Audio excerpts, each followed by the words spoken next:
EVM से चुनाव का क्या फायदा जब 25 ईवीएम 30 ईवीएम सुबह से खराब पड़ी है। मैंने 20 बूथों की शिकायत कर दी, ईवीएम जो है खराब पड़ी है। ईवीएम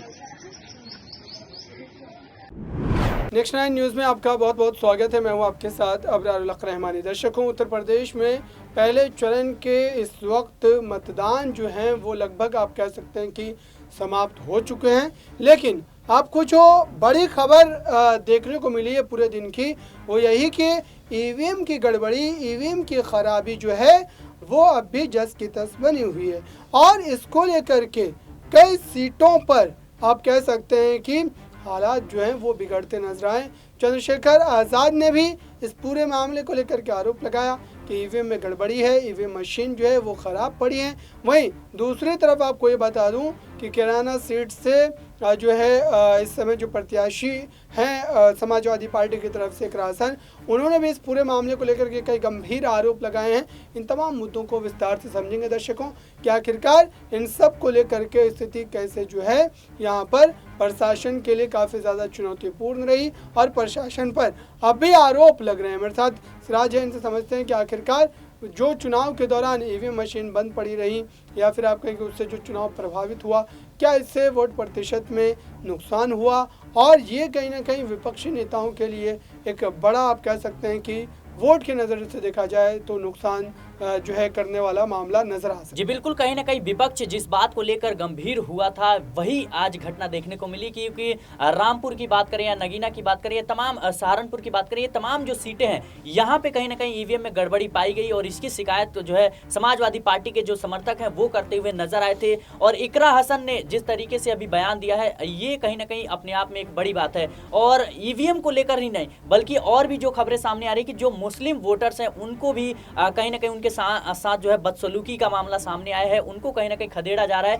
और कह दें कि अभी एक खबर भी सामने आई थी कि जो कह सकते हैं कैराना सीट है वहां पर बीजेपी के जो समर्थक है उन्होंने बूथ पर ही कब्जा कर लिया। तो ये कहीं ना कहीं चुनाव आयोग जो है सक्रिय नजर आ रहा है और चुनाव आयोग इस पर जरूर कार्रवाई करेगा। लेकिन जिस तरीके से समाजवादी पार्टी ने इसको मुद्दा बनाना अब शुरू कर दिया है, आने वाले समय में अभी और भी चुनाव होने हैं, तो देखना होगा कि क्या चुनाव आयोग कुछ ठोस कदम उठाता हुआ नजर आता है या फिर नहीं।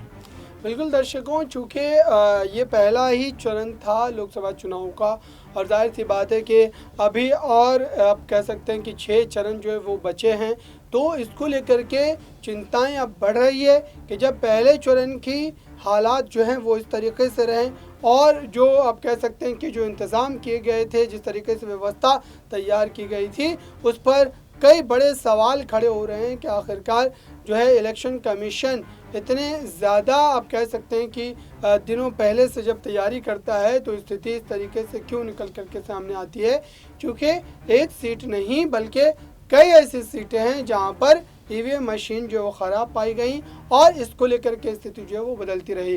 और आइए आपको इस पूरे मामले से जुड़ा हुआ एक रिपोर्ट दिखा। किया है किस मुद्दे को लेकर आपने आज मतदान किया है?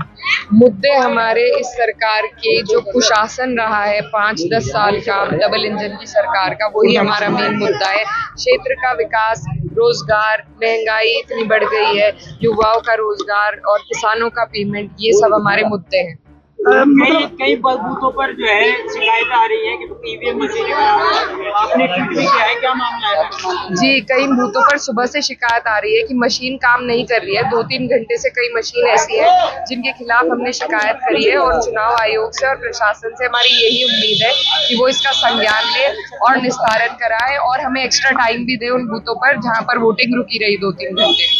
मतदान प्रतिशत कम हो रहा है, इसके लिए क्या मामला है? एक तो आज मौसम भी बड़ी इसमें फैक्टर है, मौसम गर्म बहुत है आज और जो गेहूं की कटाई है उसकी वजह से लोग खेतों में बहुत है, तो वो भी एक बड़ा कारण है। और उम्मीद है कि 1-2 बजे के बाद मतदान में बढ़ोतरी होगी। इलेक्शन कमीशन में शिकायत की है? जी बिल्कुल की है हमने। जिन बूथों पर मशीन सुबह से नहीं चल रही है वहाँ पर शिकायत करी है और कई जगहों पर महिलाओं के बुरखे उठा कर उन्हें परेशान किया जा रहा है, जहाँ से वो दिक्कत में आ रही है और इससे एक गलत मैसेज जा रहा है। और कहीं पर मतदान के बाहर लाइन लगवा रखी है, जिससे लोगों के मन में ये भावना उत्पन्न हो रही है कि शायद मतदान नहीं करने दे रहे, तो उस वजह से काफी लोग परेशान हैं। तो ये सारी जो प्रशासनिक दिक्कतें हैं, इनके निस्तारण के लिए हमने आवाज उठाई है और हमें उम्मीद है चुनाव आयोग इन्हें सॉल्व करेगा। रसूलपुर में जो है ना बहिष्कार किया गया है, क्या प्रभाव लगा? देखिए, रसूलपुर में पिछली बार 95% पोल भाजपा के पक्ष में हुआ था और वहाँ पर जो नाराजगी है वो हमारे हाल के जो वर्तमान माननीय सांसद जी हैं उनके खिलाफ है, जहाँ तक मेरी जानकारी में आया है, और उनके खिलाफ ही वहाँ पर बहिष्कार हुआ है। तो आपने देखा दर्शकों, आखिरकार क्या अब इसको लेकर के समाजवादी पार्टी कहीं ना कहीं जो है यहाँ पर भाजपा को आड़े हाथों लेती नजर आएगी और इस पूरे मामले पर सीधे तौर पर कहीं ना कहीं स्थिति जो है वो और भी ज़्यादा बिगड़ती हुई हमें नजर आ सकती है। चूँकि चंद्रशेखर आज़ाद जो हैं वो भी जो है नगीना सीट को लेकर के कई सवाल खड़े कर रहे थे और सीसीटीवी कैमरास को लेकर के सवाल खड़े किए जा रहे थे कि वो कैमरे भी ख़राब हैं, काम नहीं कर रहे हैं, इस तरीके के आरोप लगाए गए थे। तो ऐसे में क्या ये मान लेना चाहिए कि विपक्ष जो आरोप लगा रहा है, विपक्ष जिस तरीके से इस पूरे मामले पर कहीं ना कहीं सवाल खड़े कर रहा है, इसका नतीजा क्या हो सकता है? क्या ये विपक्ष अपनी आड़ के तौर पर इन तमाम बयानों को इस्तेमाल कर रहा है या फिर इसमें वाकई कोई बड़ी सच्चाई जो है नजर आती है? जी बिल्कुल, देखिए जिस तरीके से विपक्ष जो है लगातार इसको मुद्दा बनाने की कोशिश कर रहा है, अगर आपने जिस तरीके से जिक्र किया कि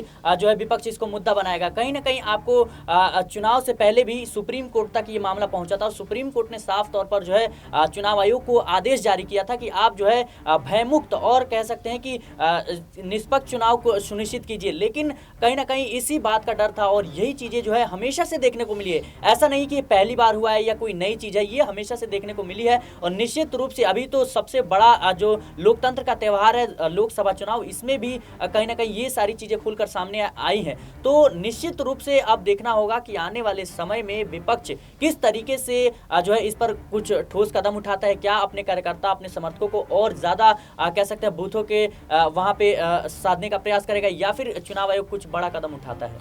बिल्कुल दर्शकों, इस पूरे मामले को लेकर के आज पूरे दिन हमने आपको तमाम रिपोर्ट दिखाई है, वो तमाम जानकारी जो है वो बताने की कोशिश की है, क्योंकि जो है उत्तर प्रदेश और बिहार जैसे राज्यों पर हमारी नज़रें पूरी तरीके से गड़ी हुई थी।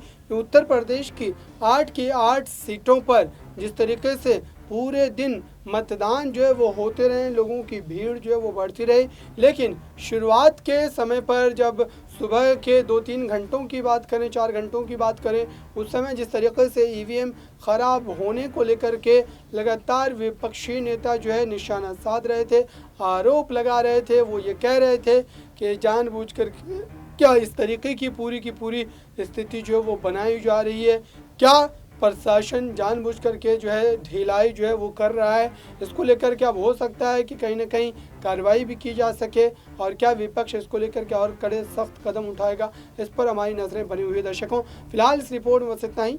जुड़े रहें नेक्स्ट न्यूज़ के साथ।